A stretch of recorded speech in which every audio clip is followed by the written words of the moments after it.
So we can start with the process by which one decides to open a meadery.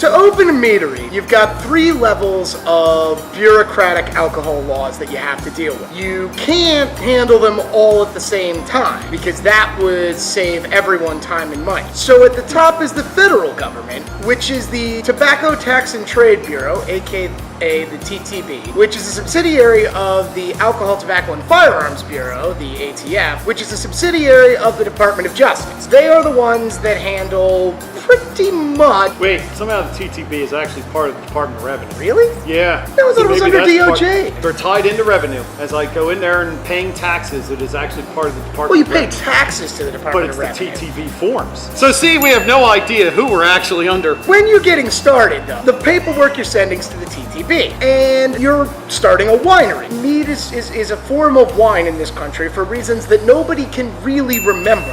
One assumes they just needed to put it somewhere. It was more like wine than beer, so we ended up as wineries. A decision which could not possibly have any negative consequences down the road. You start up with your federal winery permits, which are a bunch of bonds. There's a whole bunch of different steps. And then you get assigned a specialist. I use that term loosely. I gotta say, our experience with that state was actually great. Patty from Cincinnati, wherever you are, shout out. She helped walk us through the parts of the form that make no sense at all. She walked us through all that. She helped us correct everything, and it went really just fine. I have heard of stories from other meaderies that did not have a smooth process, and all I can say is if they're like prayers or bribes or something you can do to get assigned Patty from Cincinnati, go to it, because she's worth it. That took us 6 months-ish, something like that. After that, you get your state, or in our case, your Commonwealth. So then you're dealing with the Liquor Control Board, which again is now licensing a winery under laws that all have to do with grapes. Now, thanks to a quirk of Pennsylvania, it's actually great to be a winery in this state. Most of the time. Most of the time, it's much, and certainly at the time we were going through this, it's a little different now, but at the time we were going through it, it's way better than being a brewery. Yeah, when we were starting.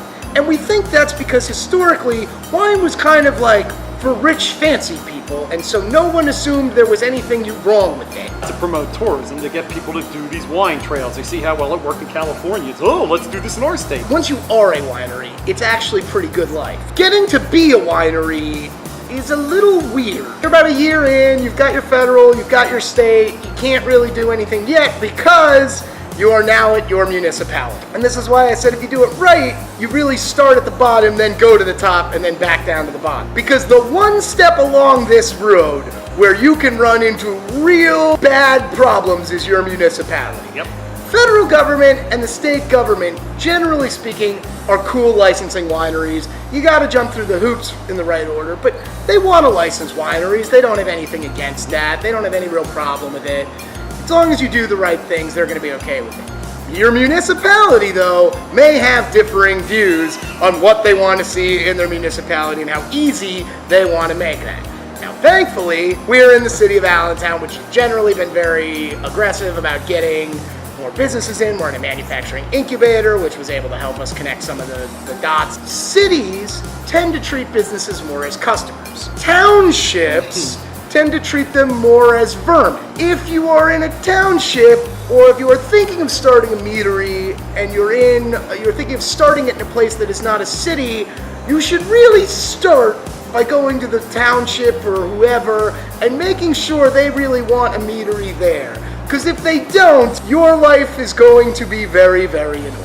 There may not be any zoning whatsoever for what you're trying to do, and then you've always got these people that say, well, it doesn't fit the zoning laws. A township or a municipality can be just a group of people who don't really care about you, and they can make it incredibly hard for you to open up. Then you get to the city, and that's where you've got your various inspections, and that's everything from building and engineering. I mean, and even in the city that generally speaking is business friendly, there is no end to the departments, to the permits, to the stupid little things. Everyone needs third-party reviewed drawing. It's really just sort of like a kind of legalized banditry where every step along the way you just pay some more people, and there are a lot of fees, and it takes forever. That took probably 6 months.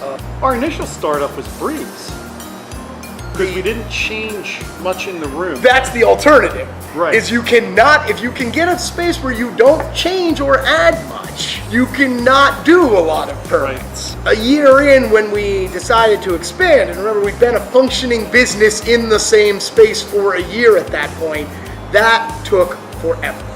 Anyway, once you're open, your main